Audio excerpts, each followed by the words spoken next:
Anand Bagh X road Malkajgiri వద్ద Telangana BJP party అధ్యక్షులు అంబేద్కర్ విగ్రహానికి రామచంద్రరావు నివాళులర్పించారు.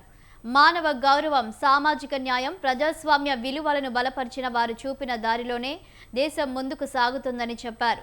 వికసిత్ భారత్ లక్ష్యంలో వారి ఆలోచనలు అందరికీ శాశ్వత మార్గదర్శకమని కొనియాడారు.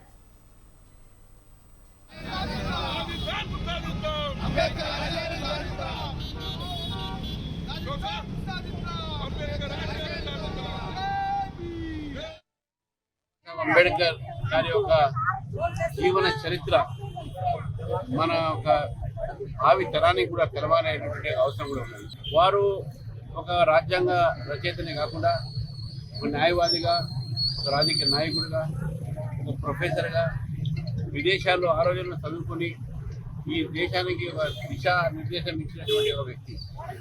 కాబట్టి వారి యొక్క వర్ధంతి నాడు భారతీయ జనతా పార్టీ తరఫుంచి, మా కార్యకర్తల తరఫుంచి వారికి శ్రద్ధాంజలి అర్పిస్తూ, నివాళులు అర్పిస్తూ, వారు చూపెట్టే దారిలో మనందరం కూడా నడవాలి. భారత రాజ్యాంగాన్ని మనం గౌరవించాలి. కాబట్టి అనేక సార్లు రాజ్యాంగం మీద గత అనేక ప్రభుత్వాలు కూడా దాడులు చేసినాయి. కానీ నరేంద్ర మోదీ గారు వచ్చిన తర్వాత బాబాసాహెబ్ గారికి నిజంగా వారికి గుర్తింపు వచ్చింది.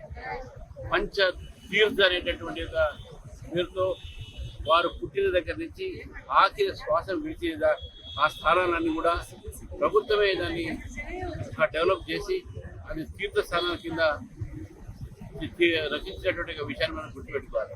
బాబాసాహెబ్ అంబేద్కర్ గారి యొక్క